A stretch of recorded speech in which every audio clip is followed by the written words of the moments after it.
Welcome back to Ngong TV and our brand new series, Must-Read Stories. Knowing she needs flawless hands for her upcoming wedding photo shoot, Kwang Min arranges for her friend, Min Tin, to take her to a high-end salon for a manicure. During their appointment, Min Tin asks how her husband is treating her. Kwang Min lists several instances of Tan Fong's thoughtfulness, including giving her his shares, arranging for her family's maid to join her, and showing concern when she was drunk. When Kwang Min admits he is also trying to cultivate affection, Min Tin speculates that he must find her a useful and suitable partner and wants the marriage to last. Immediately after, Tan Fong calls, asking her to meet him at the luxury wedding studio RY to select the photoshoot concept and the wedding dresses for the next day. At RY, Tan Fong insists they choose the concept Kwang Min wants first, promising they can choose several concepts and shoot them over different weeks. She selects the romantic French style. When she tries on a stunning backless white lace dress, Tan Fong is mesmerized, truthfully telling her she is truly beautiful. He then proceeds to buy every dress and suit they tried on.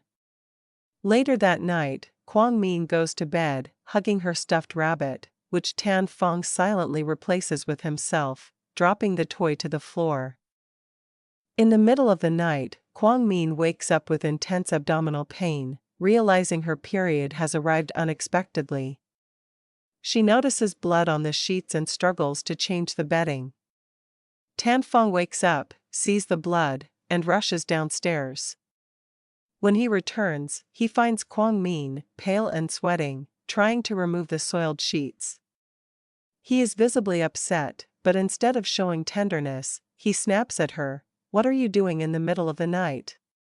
Kwang Min, tearfully apologizing for staining the bed, finds his sudden coldness and silence deeply unsettling.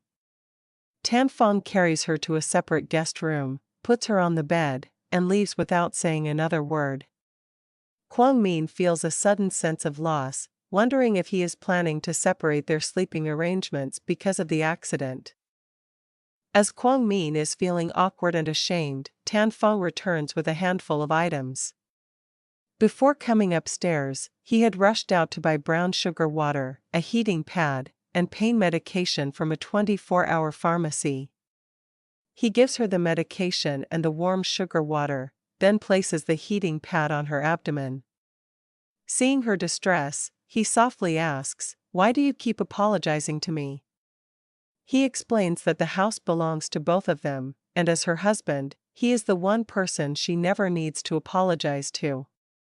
He gently tells her to stop being so formal. "We are husband and wife, we are family."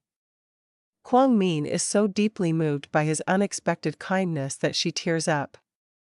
He promises to postpone their wedding photo shoot until she is completely recovered. After she falls asleep, he cuddles her tightly. The next morning, Tan Fong is the first to wake up. He carefully steps out of the room to call the studio and cancel the photo shoot, then asks Auntie Man to change the soiled sheets. He then orders her to make red date and lotus seed congee specifically for Kwang Min's poor health, referring to her affectionately as Kwang Kwang, much to the housekeeper's amusement. When Kwang Min finally wakes up and comes downstairs, Tan Fong is swimming in the backyard pool. She tells Auntie Man she needs sanitary pads, and the housekeeper offers to go out. However, Tan Fong, overhearing the conversation as he leaves his study, volunteers, "I'll go instead." While Kwang Min is napping, Tan Fong returns and places the pads in her cabinet. He then notices her thesis design sketches left on the bed. Curious, he examines the new drawings. He stops at one sketch, gazing intently at the design, the new theme, "Until Death," featuring the swan, wild goose, fox, and crane motifs, and a sudden, deep smile spreads across his face.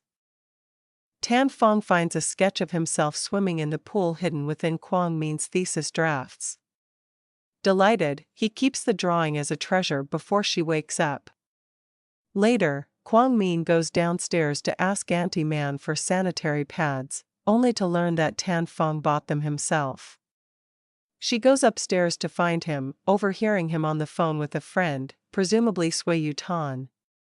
He is telling his friend he has to delay a dinner because Kwang Kwang hasn't been feeling well, and proudly admits he is afraid of his wife. Hearing the nickname Kwang Kwang stuns Kwang Min. It was her childhood name, a name her mother used, and one the family stopped using after her mother's death to spare her pain. The forgotten memory and the tender address deeply move her. Composing herself, she asks Tan Fong about the pads.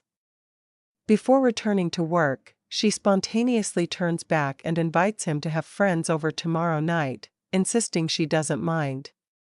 Tan Fong, pleased by her initiative, agrees and suggests she invite her friends, too. She calls her friends, while Tan Fong informs her he's inviting 2 friends, Sui Yutan and Dr. Jiang Che. As she talks excitedly about her friend Min Tin, Tan Fong playfully reaches out and touches the small beauty mark on her nose bridge. She freezes, flustered, but he smoothly distracts her by ushering her down to dinner. That night, Kwang Min goes to sleep hugging her rabbit. She is pulled into a traumatic dream where she relives the death of her mother, who suffered from depression after her husband's affair. In the dream, she is 13 again, witnessing her mother's suicide, blood splashing on her face, and the desperate, futile attempt to stop the bleeding. In the middle of the night, Kwang Min suddenly sits bolt upright in bed, sobbing hysterically.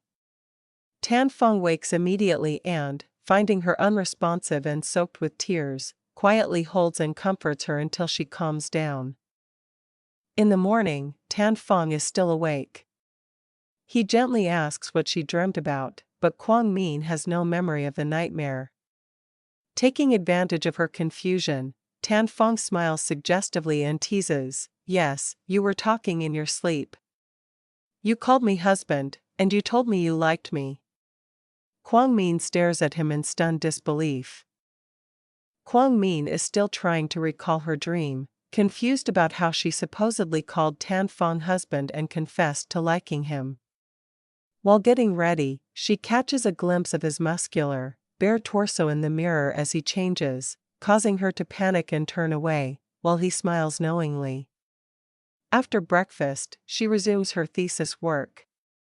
Later, finding her tired, Tan Fong offers to massage her shoulders. She stiffens but eventually relaxes as he gently presses. Before she can thank him, he rests his chin on her shoulder and spontaneously pulls her into an embrace. To ease her obvious discomfort, he suggests they go shopping for snacks for the party tonight. Kwang Min is still trying to recall her dream, confused about how she supposedly called Tan Fong husband and confessed to liking him.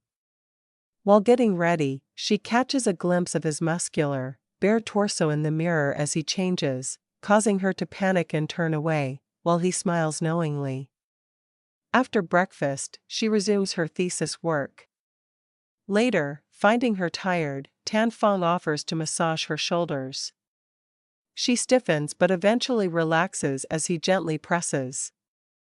Before she can thank him, he rests his chin on her shoulder and spontaneously pulls her into an embrace. To ease her obvious discomfort, he suggests they go shopping for snacks for the party tonight.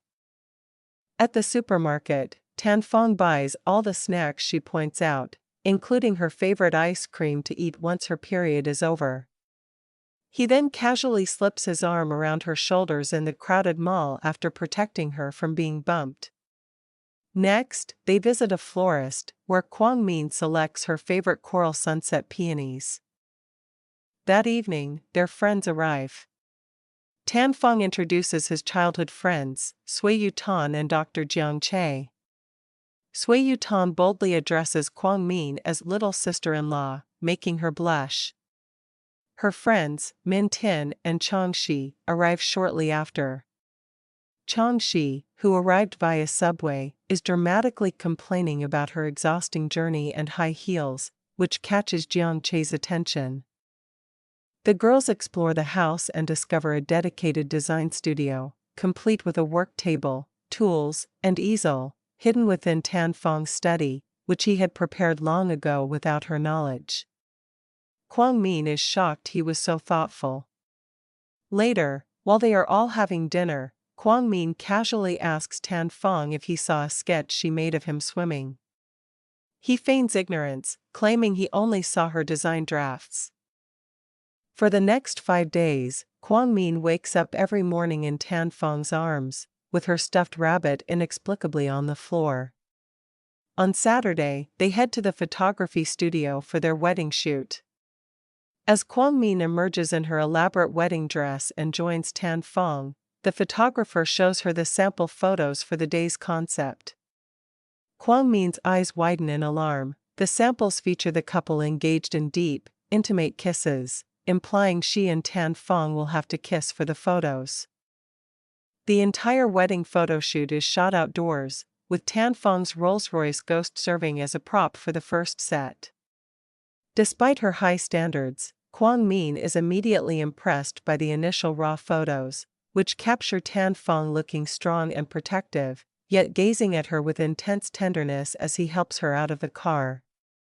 The photographer and film crew direct the couple into various poses, asking Kwang Min to place her hand on his toned waist, and then, more awkwardly for her, to hold his neck and hug him tightly. When asked to move closer and rub noses, Kwang Min tries to pull back, but Tan Fong firmly cups the back of her head, preventing her escape, which the photographer praises as a wonderful gesture. During the break, crew members gossip about the couple's lack of intimacy. They don't change clothes together and the bride seems very awkward, but one staffer notes the groom seems very much in love with her.